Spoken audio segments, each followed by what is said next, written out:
Okay, who do you see here? Albert Einstein. Let's pull away from this picture and see what you see. Who do you see now? Marilyn Monroe. Yeah. Right. And this is a picture made by MIT at one of their labs where they see how we see and understand things. And from close up, we see the finer details, and the finer details of this picture are Albert Einstein. But from far away, we don't see the fine details. We only see the general outline and frame, and that general outline and frame, is Marilyn Monroe. And so they blended these two, Marilyn Einstein, I call this. You know, if Albert Einstein and Marilyn Monroe got together, what would their child look like? Well, hopefully not like the first one. Okay, now you see a picture. It's a series of red dots. Can you identify an animal in the picture? And if so, what is it? Dalmatian. It's a Dalmatian, right. For those who can't see, right in the middle of the picture, the Dalmatian's snout is down to the ground. Its ears are coming down there. Its backside is coming up over this way. You see a little bit of one of the forelegs there. You're contexting for yourself and trying to make sense of that picture. And it plays a role in the categorization issues that we have as well, too, that we talked about in the book. For those of you watching this in a video format, this might be a little harder to see, but how many faces can you identify in here? Not counting the dog's face. 4, 5, 3. 4. I see 3. 5. Okay, I hear 5, so let's count them. We have, first of all, oops. I'm trying to get the laser pointer. There we go. We have a baby's face here. 1, 2, 3, 4, 5, 6, 7, 8, 9. Getting the full message of this picture takes a while. Getting the full message of high context communication takes a while. This point there. If you don't see them now, you've got the PowerPoint. You can look at it more closely when you're at home. Perhaps the hardest one to see is this one up here that's looking up in that direction. This is the nose right there and a little bit of the mouth there, but it's looking kind of maybe more that direction. Okay? At least that's how many I've been able to identify so far in the image. Perhaps someday somebody will point out some I didn't see. Again, visual contexting. Squares A and square B are the same shades of gray.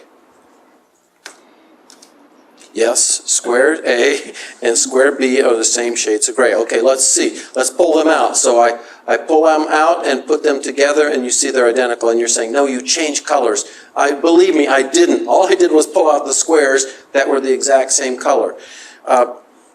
So let's put A back. Let's put B back. And it changes color when it goes. So that's what my eyes tell me. Now I put lines that are the same. And look, when it gets into B, you can't tell the difference between them. What's the difference? The background shading is what's making it different. So the only way I can finally prove it to you is by eliminating everything in the picture except for A and B. And then clearly they're the same color. Contexting. Again, that's the whole point here. As you can see, I love optical illusions and the chance they give me to have fun with class. Okay, what's wrong with this picture? If you're watching this on video, don't turn your video upside down yet. Okay, let me turn it around and you can see. It's not exactly what you expected, was it? You expected to see somebody smiling when I turned it around because, again, you're contexting this for yourself. And now it just looks like somebody's smiling in a strange kind of way. You don't see what's happened is the mouth has actually been put upside down into the picture itself. So what are important things to know if you're an indirect communicator? Sorry, I'm going on the direct way, the other way. For direct communicators, asking indirect communicators to speak directly is threatening to them. Tell me, do you like this or not? Saying it in love with indirect communicators does not mean saying it directly. It means walking around the topic in such a way that everyone knows what you really mean, and it's even easier to use a mediator. Because sometimes you can tell the mediator directly who can tell the person directly, because it's not coming straight from you. But if it comes straight from you and it's direct, unless you have a very high social power in the setting, or the person is a child, you're demeaning them. You're treating them like a child. If they're a contemporary, you're shaming them. And if you do it in front of other people, it's even harder for them to handle. How about indirect communicators? What do they need to know? Direct communicators want to hear what you feel, even if it's hard to say. Direct communicators will often not know how to understand what you mean when you talk about delicate or challenging topics, because you talk around them and anticipate that everybody will understand what you're saying.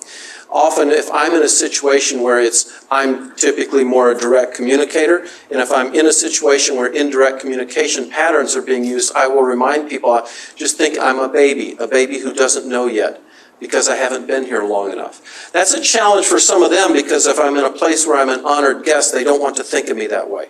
And I have to be very careful how I say that to them, but I want them to understand I didn't learn this growing up. I have American ears, and my ears don't work as well as yours do. Can you help me understand? Often simply putting yourself in a position where you're asking for help makes all the difference in the world. Then people know you're trying to find out. Think back to the card game we played in the class. How many of you found ways to ask for help in the rules instead of coming and wanting to make sure the rules are set up from the very beginning?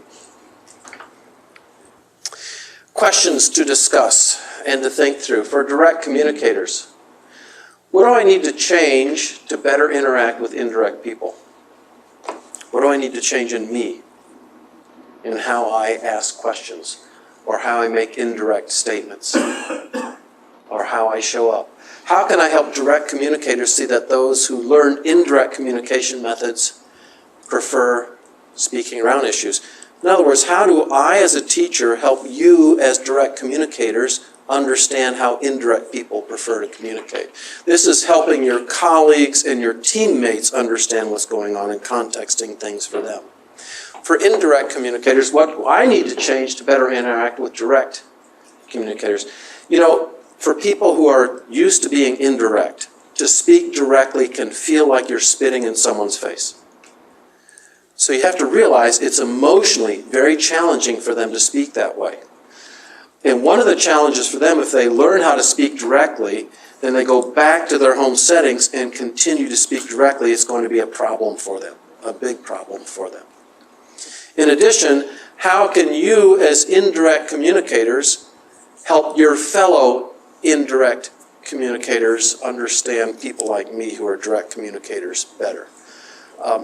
Maybe expecting that mature people will not beat around the bush. They will say things directly, but that's so insulting. That's so shameful. How can they do that? The reality is that's what they grew up and that's what they preferred. And it's a challenge. So think through your teams, think through your ministry settings. It's often a challenge to understand how to handle this. When I think of Africa as a whole, Africans generally are indirect communicators. Nigerians have a reputation of being more direct than much of the rest of Africa. Latin Americans tend to be more indirect communicators unless they're very unhappy with you. Then they can be very direct. Africans as well too. Asians tend to be very indirect communicators. So for those of us who are like me, most of the places you go in the world, people will communicate in a different pattern than you. What are you doing to be ready for that? How are you learning to prepare for that? Okay, and I think we will go one last slide into high context discipleship. Okay, so now we're looking at ministry in the lives of people. Teaching an indirect communicator how to express herself or himself verbally is not preparing them to be a good disciple.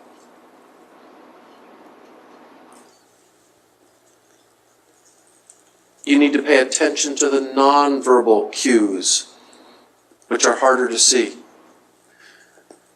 in how people are responding to you.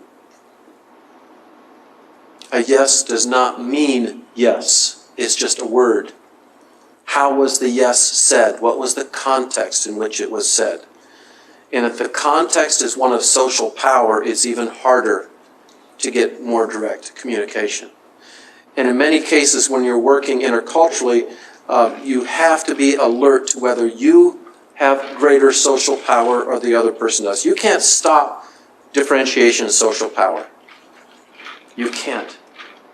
Being aware of it helps you understand how you can utilize it for the advantage of God, not for your own advantage. Disciples' ideas are more likely to be expressed indirectly. They will talk elliptically about something, and you'll need to capture what they're saying rather than giving the direct answer. Contrast that. I cut my teeth in discipleship with the Design for Discipleship tools that the Navigators use. And they were wonderful and excellent for me, but they were mostly fill in the blank with the right word that you need to put in there. That's a direct form of communication that gives the truth straight out and direct. It's far easier verbally to do that than it is to talk around things. It takes a longer time to talk around things, but also deals with emotions better. Silence in the group is not indicative of non-communication and is welcome. Many times people grew up in cultures where when they are sick, you visit them. And that can be a challenge for international students here because many Americans think when you're sick, I don't visit you. You want to be by yourself. In China, in university settings, when a student wants to be by himself or herself, that's often a sign that they need to be watched for possible suicidal tendencies. The idea of getting off by yourself for them, and we'll talk about that in individualism, collectivism, is not a healthy idea, it's an unhealthy idea. But if you visit someone who's sick and they're an indirect communicator, just sitting with them communicates. You don't have to say anything. Just being there is part of the communication process. And lastly, discipline, often among equals especially, will be more indirect. If you're of a large power and the person is of a small power, the discipline can be very direct and very straightforward. But if you're more of equal power, the discipline needs to be communicated more indirectly than it does directly. Okay, let's, in the next lecture, we're going to go ahead and move on into power distance. So those of you who are watching on video, I want you to journal a little bit about what you've been thinking about, what we've been talking about, examples from your own life and what you've seen.